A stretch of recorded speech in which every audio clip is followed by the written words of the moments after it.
What's happening right now is you don't want to be short this market because of the fact that the president could put out a tweet that would be positive, and that then they could focus on the things that they really thought they were going to get, which was a really nice tax bill for them and some deregulation. Those are the things the market really was kind of banking on when it came to the Trump administration, which was the previous tariff regime. So I would just say that what's happened right now is that it is pretty pervasive on the street that if this tariff regime remains, there will be a recession. Those tariffs will tank the economy. That's not me saying it. That's what actual economists told Steve Liesman about Trump's brilliant 10% tariff plan. Trump just got fact-checked so hard on CNBC, his comb-over nearly flew off. Stick around as we show you the exact moment a financial journalist dismantled Trump's economic fantasy piece by piece. It's like watching someone try to explain basic math to a guy who thinks he invented numbers. The stock market's reaction? Let's just say investors weren't sending thank you cards. Before we move on, I'd like to ask you a small favor. If you appreciate this content, please take a second to like this video and subscribe to the channel. Over 98% of you watch the videos without subscribing. It costs you nothing, but it makes a huge difference to us. So, did you click the subscribe button?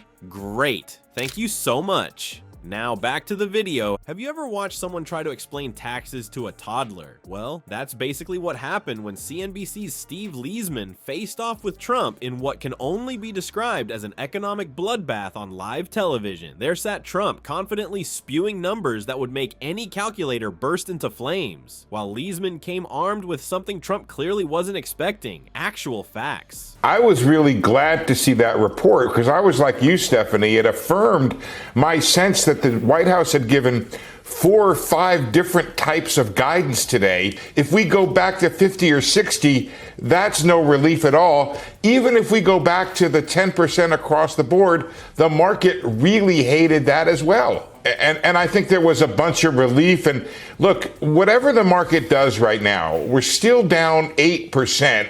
Which is trillions of dollars of market cap. When Trump started going on about how other countries are charging America these massive tariffs of 100–200%, Liesman didn't just roll his eyes like the rest of us. No, he pulled out the real numbers faster than Trump could say tremendous. European tariffs, just around 4%. And Switzerland, they barely charge any tariffs at all. It was like watching someone check the receipt after a contractor claims they spent thousands fixing a leaky faucet. The best part wasn't just catching Trump in a lie. It was watching the former president's face as he realized someone was fact-checking him in real time. Trump looked like a kid who claimed his dog ate his homework, only to find out the teacher called his parents and discovered they don't even own a pet. The man who supposedly wrote The Art of the Deal couldn't even deal with basic economic reality. But wait, it gets better. Here's what's crazy though. Despite all the money that's lost. Wait, that wasn't crazy? Wait. Yes. That wasn't crazy? This is crazy. Okay, you're right. Yeah, you know what? okay, You're right. That is crazy.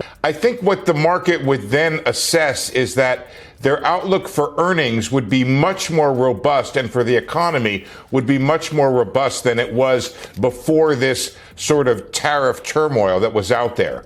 If Trump were to walk out tomorrow and just say, I made a mistake, or I made a mistake on all the countries except for China, let's just focus on that and start over, he'd be forgiven. People are that desperate to have this behind them. Trump apparently thinks tariffs are magic money that foreign countries pay directly to the U.S. Treasury. Liesman had to explain, probably fighting the urge to use sock puppets for visual aids, that tariffs are actually taxes paid by American consumers. That's right, the great business genius doesn't understand who pays for tariffs. It's like thinking the delivery fee on your pizza goes to Italy. Liesman didn't stop at correcting Trump's fantasy tariff numbers. He went full economic exorcism, explaining how Trump's brilliant plan to slap massive taxes on imports would hit Americans right in their wallets. Higher prices on everything from cars to clothing to that Make America Great Again hat that was probably made in China anyway. The irony is thicker than Trump's makeup. What really had economists reaching for the anxiety medication was Trump's mysterious tariff formula. When Liesman pressed for details, it became clear that Trump's economic strategy was based on a formula that trade experts had literally never seen before. As Liesman put it, these numbers seem to be made up as he went along. Trump essentially invented his own economic reality, like creating a new monopoly rule where you get $500 every time you say huge.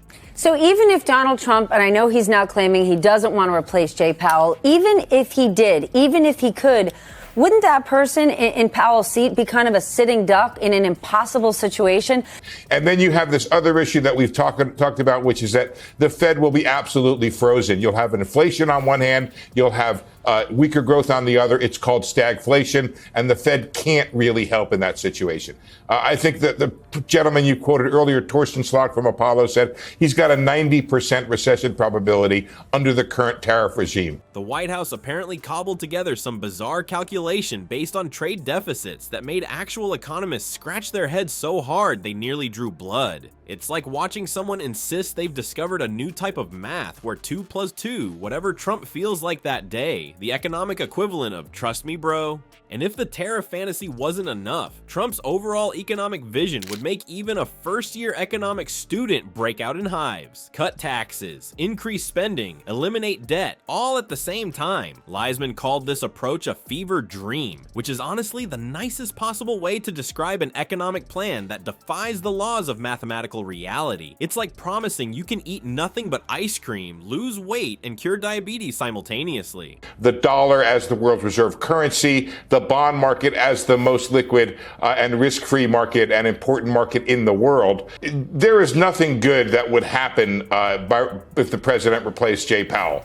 Not only would it, over the long term, undermine the U.S. financial system, what's interesting is they're talking about this gentleman, Kevin Warsh, a former Federal Reserve governor, who's about what they would call about the hardest money guy I know. While Trump was getting economically dismantled on live TV, you could practically hear Wall Street analysts choking on their morning coffee. The market doesn't typically respond well to economic policies apparently created using a magic 8-ball and whatever Fox News said that morning. Investors prefer their fiscal policy to be based on, actual economics rather than whatever sounds good at a rally in Pennsylvania. Liesman delivered what can only be described as the economic version of a WWE SmackDown, body slamming Trump's financial fairy tales with the steel chair of actual data. After the interview, economic advisors were probably frantically calling the White House, trying to explain the difference between a tariff and a birthday gift before Trump made any more public statements. Absolute cherry on top of this economic disaster Sunday was watching Trump's reaction to being fact-checked harder than a suspicious Wikipedia edit. His usual tactics of talking louder or changing the subject didn't work against Liesman's steady stream of actual information. For perhaps the first time, Trump seemed to realize that in the world of economic policy, feelings don't care about your facts. And that, folks, is what happens when actual economic expertise meets Trump's imaginary fiscal universe. Cherry on top, Liesman calling Trump's approach insane right to his orange face on national television. Brutal, honest, and absolutely necessary. Next time Trump starts spewing his made-up money math, picture Liesman's expression, that perfect blend of professional restraint barely containing the scream of "Are you kidding me?" that every economist in America was feeling. So if you enjoy watching fantasy economics get demolished by reality, smash that subscribe button. We'll keep bringing you these moments when Trump's alternate financial dimension crashes headfirst into the brick wall of actual facts.